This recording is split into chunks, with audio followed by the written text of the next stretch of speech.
రమ్నారెడ్డిపేట గ్రామానికి సంబంధించినటువంటి సీనియర్ నాయకులు రమేష్ గారి తండ్రి కొడారి కొమరయ్య గారు అక్కడ మరి దివంగతులు వారి స్తూపాన్ని పెట్టడానికి మరి ఆహ్వానించడం జరిగింది.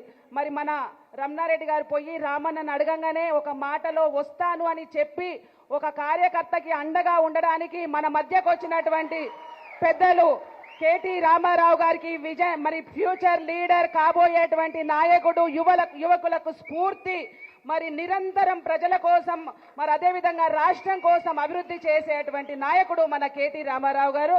మరి అదేవిధంగా వేదిక మీద ఉన్నటువంటి మరి మన అందరి అభిమాన నాయకుడు మాజీ శాసన సభ్యులు గండ్ర వెంకటరమణారెడ్డి గారు, అదేవిధంగా వేదిక మీద ఉన్నటువంటి ఇప్పుడే మాట్లాడినటువంటి బండా ప్రకాష్ గారు, సత్యవతి రాథోడ్ గారు, పెద్ది సుదర్శన్ రెడ్డి గారు, శ్రీనివాస్ రెడ్డి గారు, నన్నపనేని నరేందర్ గారు, వాసుదేవ్ రెడ్డి గారు, మిర్యాల రాజిరెడ్డి గారు, మరి అదేవిధంగా ఇప్పుడే మాట్లాడినటువంటి రాజయ్య గారు, సమ్మారావు గారు, రాకేష్ గారు, వేదిక మీద ఉన్నటువంటి అన్ని గ్రామాల నుంచి వచ్చిన అన్ని మండలాల నుంచి వచ్చినటువంటి మండల ప్రెసిడెంట్లు, మరి అదేవిధంగా జెడ్పీటీసీలు, ఎంపీపీలు, మాజీ సర్పంచులు, మరి వార్డు సభ్యులు, మరి అదేవిధంగా పిఎస్సిఎస్సి చైర్మన్లు, వాళ్ళ కమిటీ పిఎస్సిఎస్ చైర్మన్ కమిటీ సభ్యులు, యువ నాయకులు, మరి మహిళా సోదరిమణులు, మాజీ కౌన్సిలర్లు, మరి పార్టీ కుటుంబ సభ్యులందరికీ పేరు పేరున, అదేవిధంగా మరి దాంతో పాటు పత్రికా మిత్రులకు, మరి అదేవిధంగా మీడియా మిత్రులకి అందరికీ కూడా పేరు పేరున నా హృదయపూర్వక నమస్కారం తెలియజేస్తా ఉన్నా. మరి చాలా సంతోషం. ఇవాళ ఇంతకుముందు వక్తలందరూ కూడా చెప్పడం జరిగింది, ఇవాళ కేటీ రామారావు గారు వస్తున్నారంటే ఒక పండగ వాతావరణం లాగా రామన్నకి ఎక్కడికక్కడ స్వాగతం తెలియజేస్తూ, ఎవరో చెప్తే కాదు కడుపులో నుంచి ప్రేమగా అందరూ కూడా ఇవాళ మరి ఘన స్వాగతం తెలియజేసినట్టు చేసింది చూస్తే ఇవాళ మాకు నిజంగా కడుపు నిండిపోయిందన్న చాలా సంతోషం. ఇవాళ ఎక్కడ చూసినా కూడా ఇవాళ మళ్ళీ మన బీఆర్ఎస్ పార్టీ అధికారంలోకి రావాలి, మన కేసీఆర్ గారు మళ్ళీ ముఖ్యమంత్రి కావాలి, మళ్ళీ కేటీ రామారావు గారి నాయకత్వంలో మన తెలంగాణ రాష్ట్రం ముందుకు పోవాలి అని ప్రతి ఒక్కరూ కళ్ళల్లో వత్తులేసుకొని ఎదురు చూస్తున్నటువంటి సంగతి ఇవాళ మనం అందరం కూడా చూస్తా ఉన్నాం. కాబట్టి ఇవాళ దయచేసి సోదరులారా, మిత్రులారా అందరూ కూడా ఆలోచన చేయండి.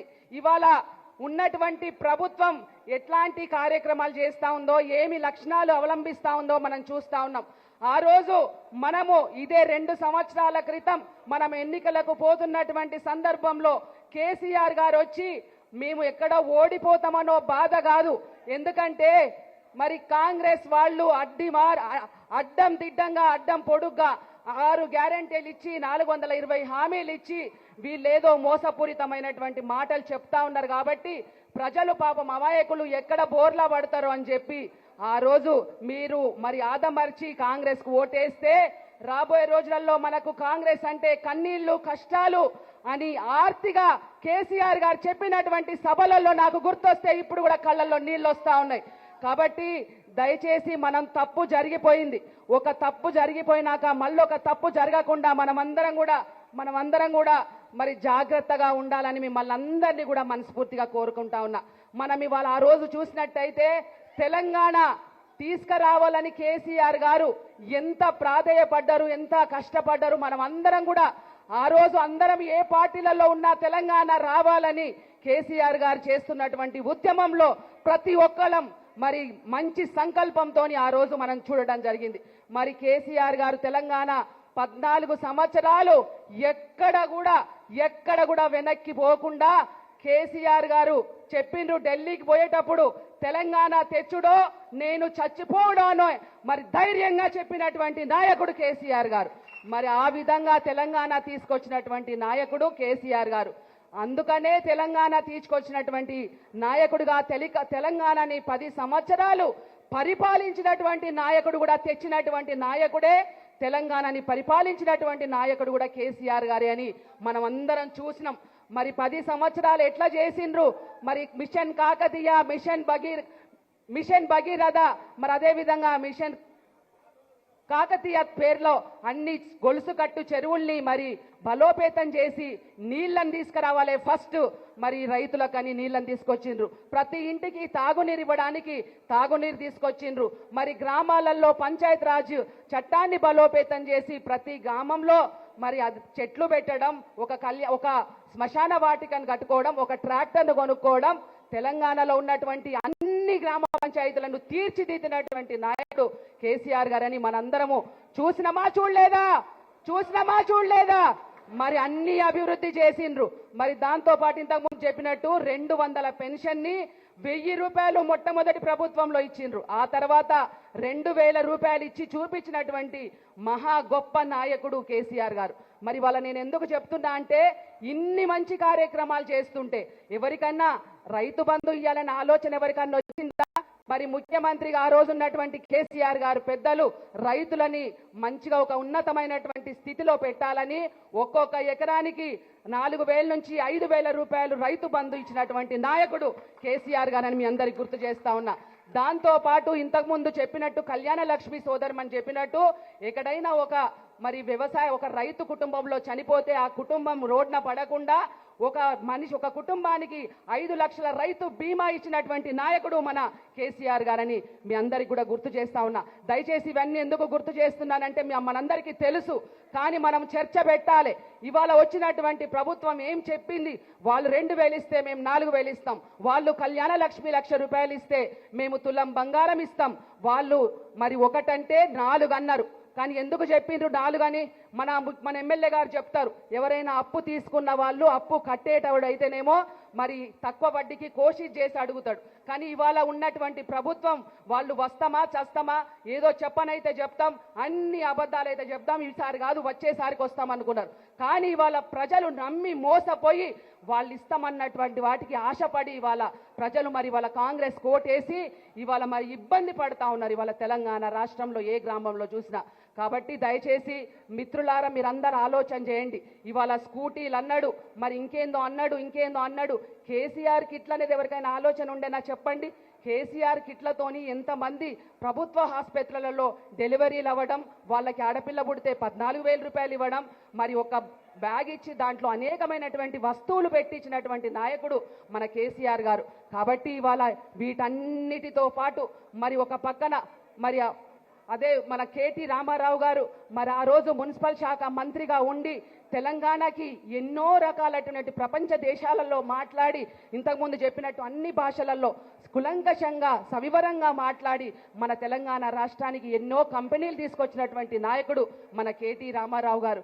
మరి అదేవిధంగా హరీష్ రావు గారు అందరూ చేస్తేనే 10 సంవత్సరాలు విరామం లేకుండా చేస్తేనే ఇవాళ ఇంతకుముందు మన సత్యవతి గారు చెప్పినట్టు ఇవాళ ఇక్కడ ఒక ఎస్పీ ఆఫీస్ వచ్చింది, ఒక కలెక్టరేట్ వచ్చింది, ఒక మెడికల్ కాలేజ్ వచ్చింది, ఒక ఆయుష్ హాస్పిటల్ వచ్చింది, ఒక ఎమ్మెల్యే ఉండడానికి ఒక క్యాంపు కార్యాలయం కూడా కట్టించినటువంటి నాయకుడు ఇవాళ కేసీఆర్ గారు. అదేవిధంగా రైతు వేదికలు ఏర్పాటు చేయాలనే ఆలోచన ఎవరికన్నా ఉందా? రైతు వేదికలు ఏర్పాటు చేసి రైతులు కూడా అక్కడ కూర్చొని మాట్లాడే విధంగా చేసినటువంటి నాయకుడు మన కేసీఆర్ గారు. మరి వాళ్ళ ఇట్లా చెప్పుకుంటూ పోతే ఎందుకంటే చాలా బాధ అవుతుంది ఎందుకంటే అన్ని మాట్లాడాలని ఉంది కానీ టైం లేదు మనకి. కాబట్టి ఇవాళ దయచేసి మనమందరం కూడా అర్థం చేసుకొని ఇప్పుడున్నటువంటి ప్రభుత్వానికి ఏమన్నా కొంచెం కూడా సోయి అనేది ఉందా ఒకసారి ఆలోచన చేయండి. వచ్చినాక 100 రోజులలోనే అన్ని చేస్తాం. ఇవాళ తీసుకుంటే 4,000 వస్తాయి, రేపు తీసుకుంటే మీకు 15,000 రైతు బంధు వస్తుంది, మరి ఇప్పుడు తీసుకుంటే కళ్యాణ లక్ష్మి 1,00,000 రూపాయలే వస్తాయి, మరి ఇంకొక మన ఎన్నికలైనాక తీసుకుంటే మరి తులం బంగారం వస్తుంది, ఆడపిల్లలకు స్కూటీలు వస్తాయి, మరి ముసలి వాళ్ళకైతేనేమో 4,000 పెన్షన్ ఇస్తాం, ఆడవాళ్ళకైతేనేమో ప్రతి మహిళకి 2,500 రూపాయలు ఇస్తామని మరి అన్ని అబద్ధాలు చెప్పినటువంటి ప్రభుత్వం. కాబట్టి దయచేసి అర్థం చేసుకోండి. ఇవాళ కేసీఆర్ కిట్లు మనం ఇవాళ ఆసుపత్రులలో ఉంటే ఇవాళ కేసీఆర్ గారి బొమ్మని కొంచెమన్నా వీళ్ళకు తలకాయ ఏమాత్రం కూడా పనిచేస్తలేదు. కనీసం దాని మీద ఒక పేపర్ అన్న వేసి ఇవ్వచ్చు, కానీ వాళ్ళ ముఖానికి వాళ్ళ స్కెచ్ పెన్నులు రుద్దిస్తున్నారంటే వీళ్ళకు నిజంగా ఎంత మరి దరిద్రమైనటువంటి ఆలోచన మనం అందరం కూడా ఆలోచించాలని మిమ్మల్ని అందరినీ కూడా మనస్ఫూర్తిగా కోరుతా ఉన్నా. ఇవాళ దాంతో పాటుగా ఇవాళ ఏ కార్యక్రమం చేయలేదు కాదు కదా, వచ్చినాక 18, 20 నెలల కాలం నుంచి డైవర్షన్ పాలిటిక్స్ మాత్రం చాలా బ్రహ్మాండంగా చేస్తూ ఉన్నారు. ఇవాళ ఏమనంటే మూసీ నది అంటారు, ఏమన్నంటే హైడ్రా అంటారు, ఏమన్నంటేనేమో ఇంకా ఏదేదో చెప్తారు. అల్లు అర్జున్ సినిమా యాక్టర్స్ ఆయన సినిమా సక్సెస్ అయ్యి ఆయన పోతుంటే కూడా ఆయన వెంబడి కూడా పడ్డటువంటి దరిద్రమైనటువంటి ప్రభుత్వం ఈ ప్రభుత్వం. కాబట్టి ఇవాళ వాళ్ళ అందాల పోటీలు పెడితే మాత్రం తప్పు లేదు, అందాల బామలను తీసుకొచ్చి, కానీ ఇవాళ ఉన్నటువంటి వాళ్ళు ఇవాళ ఈ రైతు కళ్యాణ లక్ష్మి ఇట్లాంటి ఇవ్వాలనే ఆలోచన ఎక్కడ కూడా లేదు. కాబట్టి రేపు రాబోయే రోజులలో తప్పకుండా మరి మళ్ళీ మనందరికి కూడా రేపు స్థానిక సంస్థల ఎన్నికలు రాబోతా ఉన్నాయి. మనమందరం కూడా సమాయత్తం కావాలని ప్రతి ఒక్క కార్యకర్తకు తెలియజేస్తా ఉన్నా. తప్పకుండా ఇవాళ మనందరం ఒకసారి నష్టపోయినాం. మేము ఆ రోజు రమణారెడ్డి గారు ఓడిపోయిన తర్వాత కేసీఆర్ గారి దగ్గరికి పోయి కూర్చొని ఆ రోజు మాట్లాడి జనాలకు ఇట్లా చేసిండ్రు, మనం ఇన్ని కార్యక్రమాలు చేసినా అని జనాల గురించి పెద్ద మరి మనసుతోని ప్రజలను అనద్దమ్మా మనము, ఎందుకంటే వాళ్ళు చెప్పినవన్నీ నమ్మి ఓటేసిండ్రు, వాళ్ళ తప్పు లేదని ఎంతో గొప్పగా చెప్పినటువంటి నాయకుడు మన కేసీఆర్ గారని ఈ సందర్భంగా మీకు తెలియజేస్తా ఉన్నా. కాబట్టి రేపు మరి ఇవాళ ఇక్కడ ఉన్నటువంటి బీజేపీ మరి అదేవిధంగా కాంగ్రెస్ ఎంపీలు అందరూ కూడా ఒకే తరాజులో పెట్టి ఒకే రంగంగా చేస్తా ఉన్నారు. మనము రేపు మళ్ళీ మన రామన్నను ఇవాళ ఇంతకుముందు చెప్పింది కదా, అక్కడ ఉన్నోళ్ళకి ఓ చదువుడు రాదు, మాట్లాడు రాదు, చెప్పుడు రాదు, ఏం చేసుడు రాదు. కాబట్టి ఏది చెప్తే అది మాట్లాడడం ఒకటి మాత్రమే, తిట్లు తిట్టడం ఒకటి మాత్రమే ఇప్పుడున్నటువంటి ముఖ్యమంత్రి గారికి వస్తుంది.